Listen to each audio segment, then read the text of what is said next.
Shred Culture has asked, is there a reason why HP Tuners uses equivalence ratio instead of Lambda?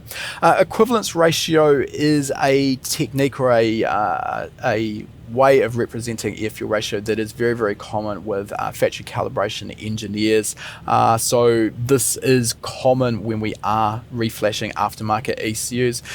Personal preference, I'm guessing there's no real problem there as long as we understand what equivalence ratio is and how we can easily convert to Lambda or air fuel ratio, so we've got something that we can understand.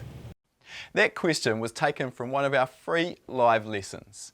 If you like free stuff and you're the type of guy who wants to expand your knowledge, click the link in the description to claim your free spot to our next live lesson.